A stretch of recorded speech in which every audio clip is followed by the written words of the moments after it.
Hi, welcome to the Mom series, The Misunderstanding of Multiplicity. My name is Maria. Hi.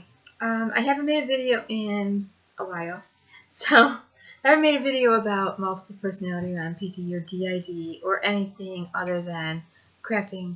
So it's Sunday, I'm in the kitchen, and this isn't going to be a cooking video. I want to talk about opiate abuse. And I want to talk about it because I was abused to opiates, and this is my 7-year anniversary this weekend. Okay, I don't want these videos to get really long, so I'm probably going to make like 2 or 3. I think this is very important because a lot of people, first of all, it's a universal problem for many, many people. When I say I was addicted to opiates, I want to tell you the medications that I was on, and I want to tell you the span of years that I took these medications. I want to also add that all of them were prescribed by 2 doctors who were my primary care doctor and my OBGYN, who saw me for 30 years and never, ever, ever thought that I had an addiction problem. And never, ever, ever, I would ask them, is this too much? Well, save one doctor. I would ask my primary care doctor over and over again, is this too much? Is this safe? She would continually tell me, according to the protocol of prescribing standards, and the conditions that you have in your body that warrant pain relief, this is perfectly safe. You're not addicted. You're not doing addictive behavior. You're not showing up at my office with lost prescriptions. You're not calling early to have your prescription refilled. You're not saying you have to go on vacation so you need extra. You're not showing up at the hospital with no medication, looking to get more medication. Every time you've shown up in an emergency, you've had valid pain conditions and things that have erupted that have caused us to have to go a little bit higher than what the medication is we have you on, and give you something else and take care of the problem. So at the time, I kept saying to my doctor, I think I'm on too much, because there were people in my family that really spoke about Maria being a pill popper. Me being a pill popper. And me being addicted.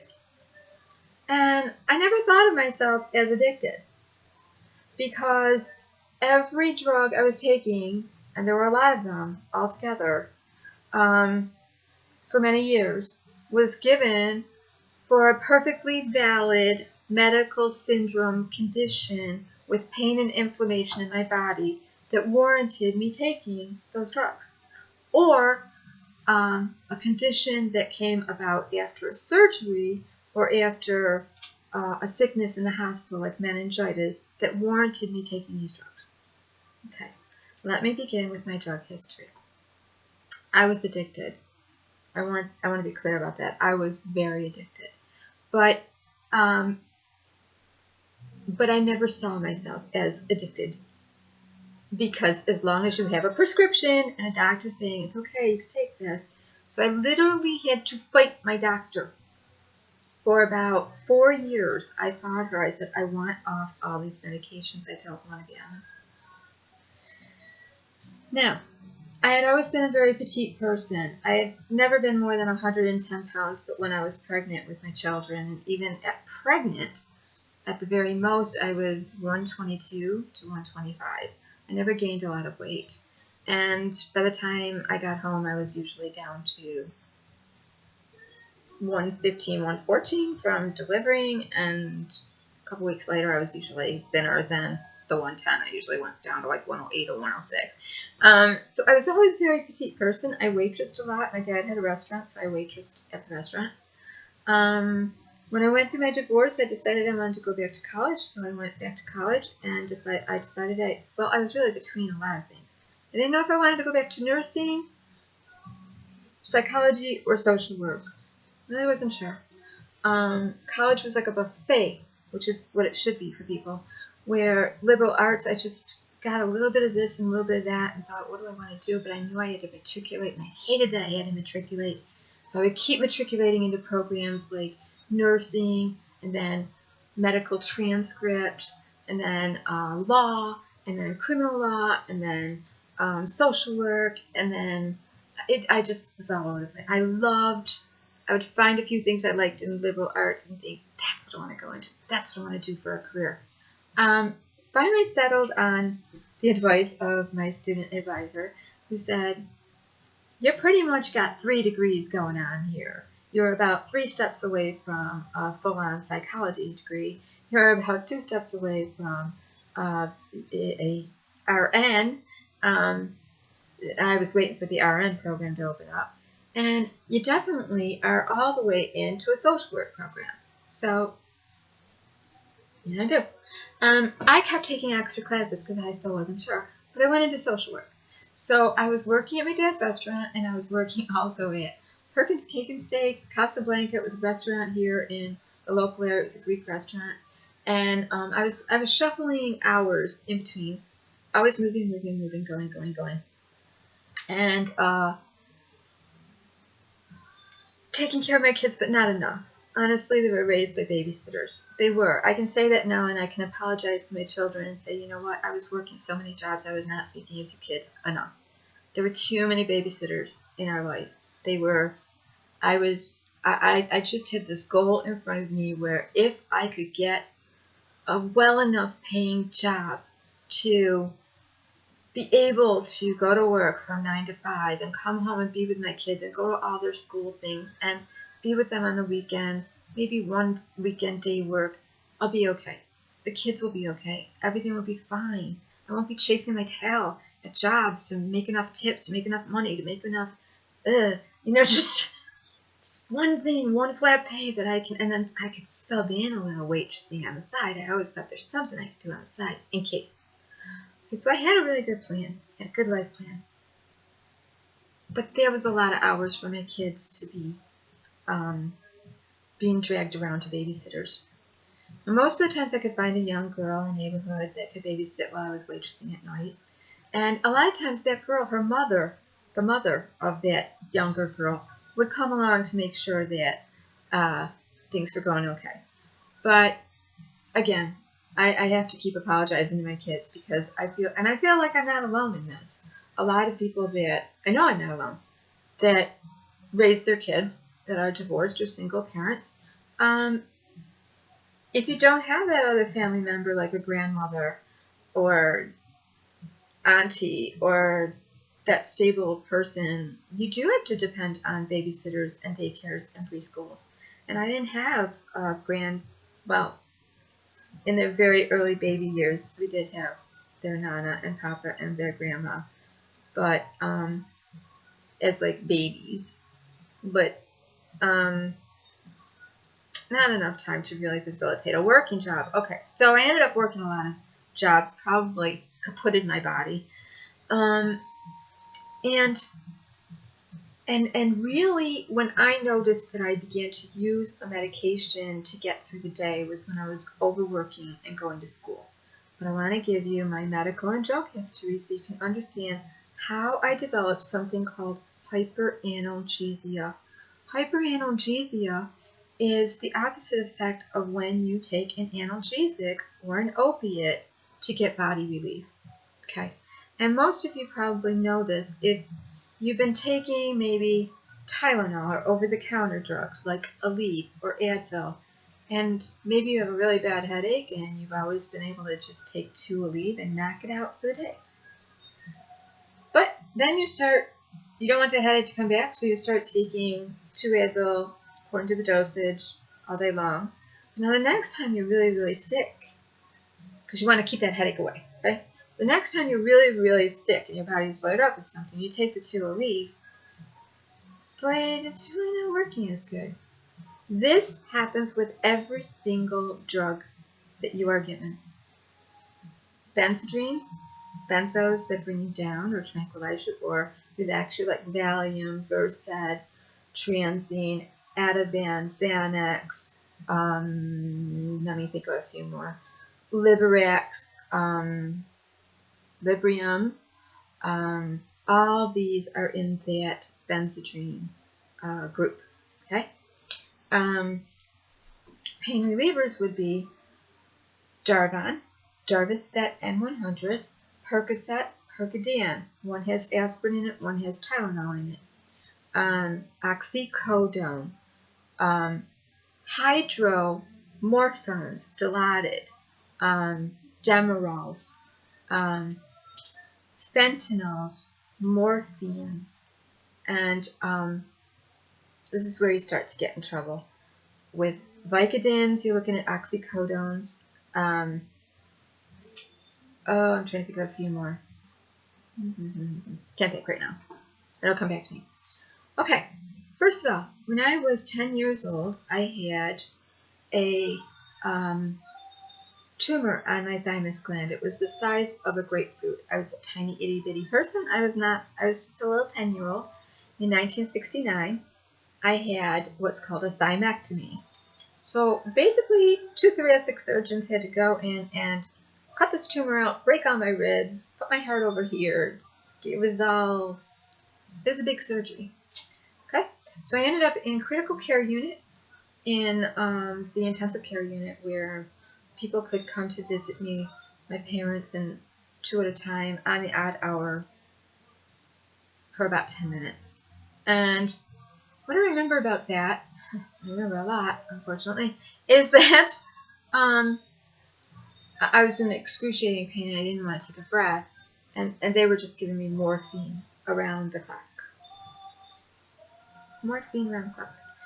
And I went home with a prescription too, to keep me relaxed and chill. I was at 10 years old. Okay. I don't remember how I really got better, but I got better. By the time I was 11, I got my first period. And I didn't know I had my period. I was 10 and a half going on 11. And I didn't remember, I didn't know that it was actually my period, because actually I got it so early that my mom hadn't had a chance to talk to me about getting your menstrual cycle. So I was 10 and a half, 11, and I was in the bathroom, and I thought, well, maybe I'm getting sick from, we had just eaten these hamburgers called Carol Burgers, which are now Burger King. I had eaten French fries and a hamburger and a little bit of a milkshake, and I thought, ew, I felt really gross. I felt really sick. I was cramping, I was bleeding in the toilet, and I was bleeding clots, big clots. And eventually I realized it was my period, but about 10 days later I bled again. And my mother was really kind of shocked that I was bleeding again. And this went on until I was 12 years old. I just kept getting like a period every 15 days, 11 to 15 days, instead of every 21 to 28 days. So I was bleeding twice a month for about a good 7 to 10 days sometimes.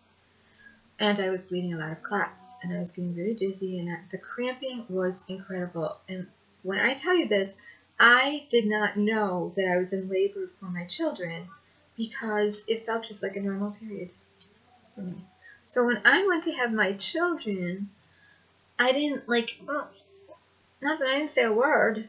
I kept waiting for it to get worse. I kept hearing women around me screaming, and I was like, "Gonna get that bad for me? No, I don't think so. Do you need anything? No, I don't think so." So, I think with my daughter, at the very point where they did the episiotomy, they gave me a little drip of Demerol, because they were sewing me up or whatever, because I had natural childbirth after she was born. They gave me like a little drip to sew that area. But that's it. I had natural childbirth. I didn't have anything. And I remember saying to the doctors, they were like really shocked. They came in and they said, "You didn't even like grimace." And I said, that felt like a normal period cramp for me.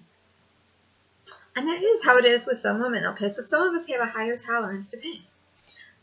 We can take a lot of pain and we think, oh, it's normal. Okay. So my body, when I get to the point where I really need a lot of pain medicine, I am in mega, mega pain. And this is what started to happen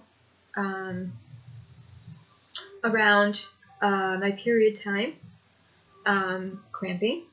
And my doctor gave me, my gynecologist obstetrician gave me Darvon, plain Darvon, to take between the ages of 12 and 17. By the time I was 32, my doctor realized I was bleeding way, way too much. Let's just say, first of all, at 12, I had to have a DNC. At 12 years old, I had a DNC to stop bleeding. At 13, I had another DNC to stop the bleeding. At 14, I had another DNC. And subsequently, after that, many DNCs, many procedures to stop bleeding. The doctor could never figure out what was going on. I was always given a pain medication for later. I was given anesthesia. Fast forward to the late 80s. I'm going to school working. It's a winter time, and I'm really struggling with a stiff neck, a bad stiff neck, and a headache like I've never had in my life. And my legs feel stiff, and my body, and I'm like, oh, maybe I got a flu, but it's like getting towards Christmas week, and I'm looking at 1989-90, and I already invited part of my family over. I'm doing a big Christmas dinner for my brother, my sister-in-law, my mother, my grandmother. I'm doing Christmas Eve at my house. It's the first time I'm doing it. I'm having friends over, and I'm like, I don't want to be sick, so I'm ignoring this. But I go to the doctor, and I tell him I'm really having a lot of pain. Now, I had not been on any medications since. I go to the doctor, and he says, I think it's stress. Take some Tylenol. You'll be okay. Okay. I get through Christmas, and by the day after Christmas morning, the day after, I call my gynecologist, and I'm like, I don't know. I went to the primary doctor that I was going to before I got this one. And he said, it's stress. I said, what's going on? I said, my feet are burning, my legs are stiff, my neck is stiff, my head is aching, and I'm having trouble moving my arms. I said, but mostly my feet are burning too. I said, get yourself to emergency. I think you have meningitis. I had no fever. Okay, and what the other doctor was looking at is, there's no fever, you always got this stiff neck, so you're probably okay. It's probably stress. Backtrack a little bit more. When I was 17, a doctor thought that I had lupus because I started breaking out bruises on my face. My hands turned all blue and bruised up to my arms and my face, and I was always breaking out bruises. They ended up saying, you don't have lupus, you have a cousin disease to lupus. You might get it, you might not get it, you might have to keep checking you for flare-ups. It comes and it goes. All my testing came back that it was lupus, but then when they did further testing, it came back not there. And so there was something going on with my body, autoimmune. And there was definitely something going on with my digestion. I always had trouble eating. I would get full really fast, and I would be really, really hungry, crazy hungry, famished. So, what I found out later throughout the years is that I had malrotated intestine, which means all of your intestines are supposed to be here, here, and here. Middle, left, and right. All of mine are over here. All of my intestines are on my left side. My small intestine, my large intestine, my colon, everything is over here. You would think everything would be popping out. Actually, it does sometimes. Okay. And I have a bunch of spleens that shouldn't be there on top of it. And then I have some tumors on my kidney. And then I have some tumors on this kidney. Okay. I'm just going through all my medical conditions that have warranted all these, and they bleed. They bleed. So after my hysterectomy, I was given more medication because I was put in bed to rest, to be sedated, because I was always very hyper, always going, moving, doing, can't just lay still, okay? The way they would get me to lay still is knock me out. Okay? So, my doctor said after my hysterectomy, I started bleeding internally and externally. from where the scar was, and he said you need complete sedation and bed rest. He ordered a homemaker for my children to help them get dressed in the morning for school and get them breakfast and take them off the bus from school and get them ready for dinner and put them to bed. He didn't want me out of bed at all. So I didn't want you to move. Because it was either come into the hospital and stay. And honestly, I was like, I don't have anyone to give my children to if I could. Or I'm going to get you a visiting nurse, a homemaker, and a nurse's aide. So your children will be taken care of. Anything you need to do around the house, you need to do it. I want you 2 weeks in bed, flat. Okay.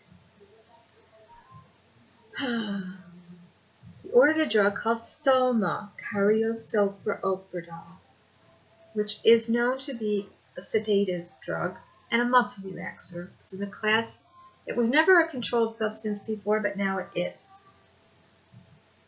Okay, it started with taking 3 a day for that sedation time. It wasn't meant to be forever. During that time, he referred me to my primary care doctor, who I have now, who I've had for 28 years. I was already on a drug called Transine. Transine, my doctor gave me for during those premenstrual times. What he thought was going on was I was having severe PMS.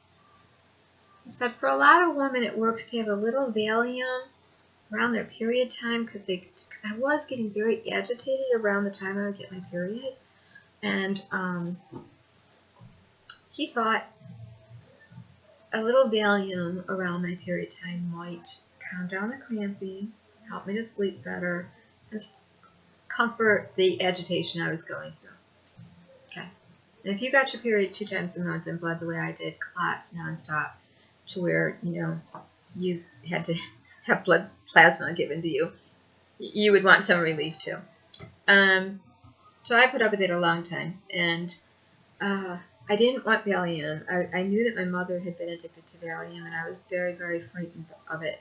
So I told him, no, I don't want to be addicted like my mother was addicted to Valium. He said, okay, how about we try something called Transine, which has a shorter life than Valium. And they give it to people that are older.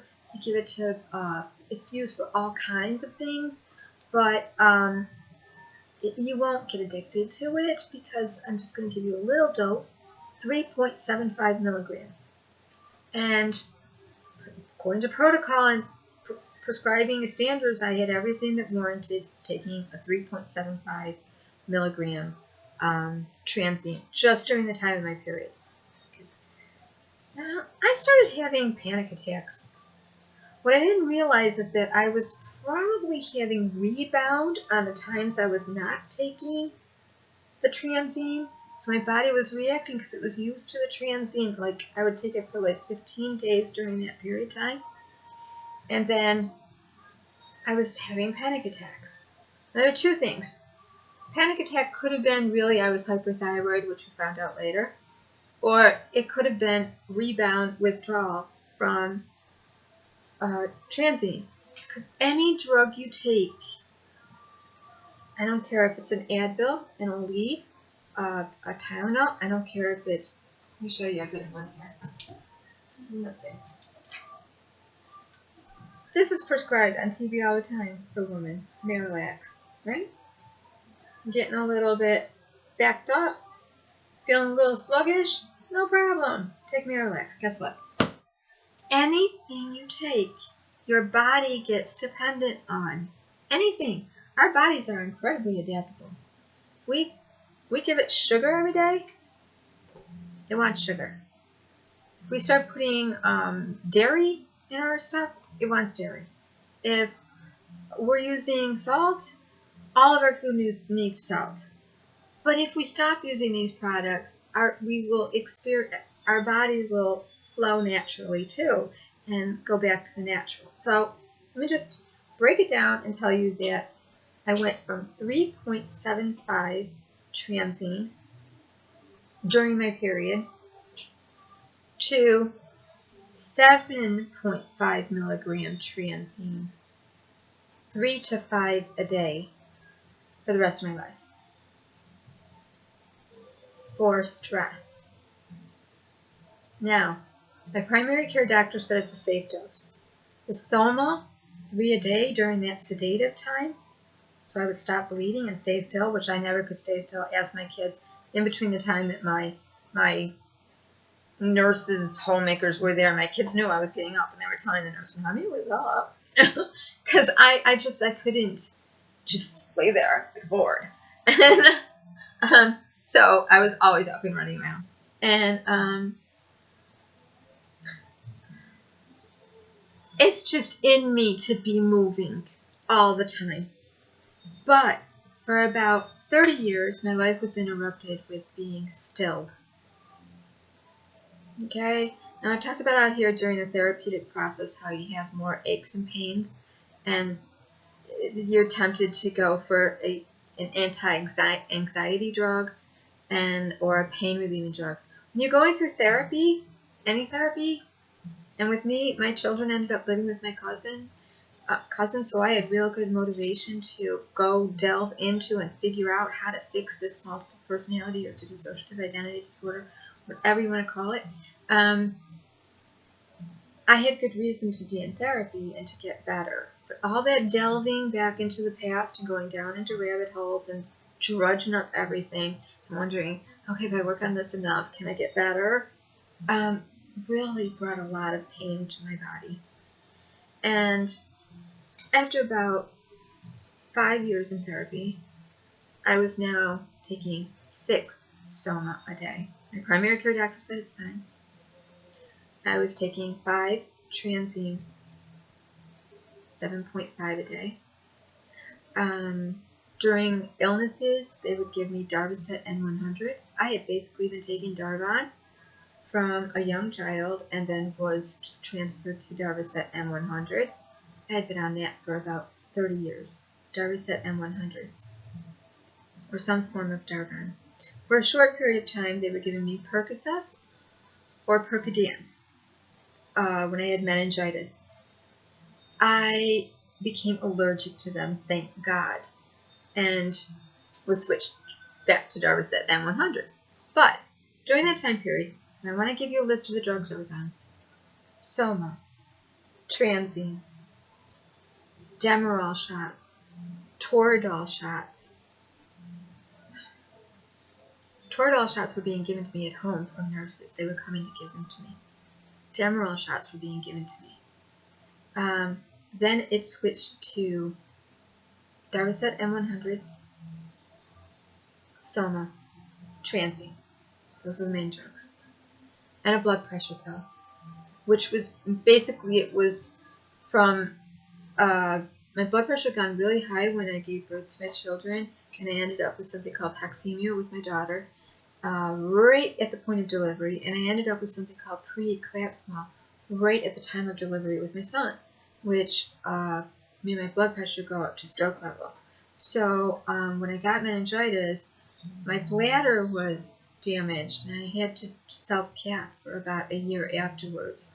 My bladder would just retain urine and hold on to fluids. I wouldn't release them, so I had to cath in order to urinate until my bladder stopped. I think it's like a neurogenic bladder or whatever happened with the meningitis. It knocked out my bladder, it knocked out my leg and my ankle, my left leg, my left ankle. I still have trouble with my left leg, my left ankle, and with my bladder, but I don't need to self-cath anymore. It's residual damage from the meningitis. Okay, so during that time I was given all kinds of medication for neck pain, head pain, leg pain. The leg pain would not stop. It was like a restless leg. It was cramping in my legs. I had arm pain that I have my children now. I can remember still asking my kids to pull on my arms. My kids would be jumping around me, and I'd be like, pull on Mom's arm, pull on Mom, pull. And because I needed to be stretched out, I was completely, like, everything was contracting back in. I'm sure my kids hated hearing that. Oh, Mom wants me to pull on her arm again. I'd be just laying there, and they'd be like, Mom, what's wrong, Mom? I'd be like, pull on my arm. me stretch. And, you know, it's kind of like that thing. I shouldn't have been asking my kids to pull out my arms. I'm sure they go up to complete strangers now, hold their arms and legs. No, I'm joking. It took a toll on my children, being sick, having body pain. Pain, my body had incredible pain, and every doctor that saw me in emergency said it's perfectly fine. They would come in and hand me a bunch of pills. They would hand me 5 Transine all at once in the morning, 2 Soma, 1 Protonics, 1 Compazine, or Zofran. If I was in the hospital, I got all my pills at once. And I would say, are you sure it's okay to take these? And they would say, it's fine. You've been taking them for years. It's fine. Take it. I'm going to stop the video now, and I'm going to tell you how I got off all these drugs, because by the time I was on Darvocet M100, Soma, Transine, Soma, Darvocet M100s, and occasional Dilaudid when Darvocet M100s didn't work. Then I would end up in the hospital being on shots of Dilaudid. My doctor said, I think I would like to try you on fentanyl. And I was on fentanyl for 9 years. I got off fentanyl 7 years ago this weekend, and I want to tell you how I did it in the next video. Thanks.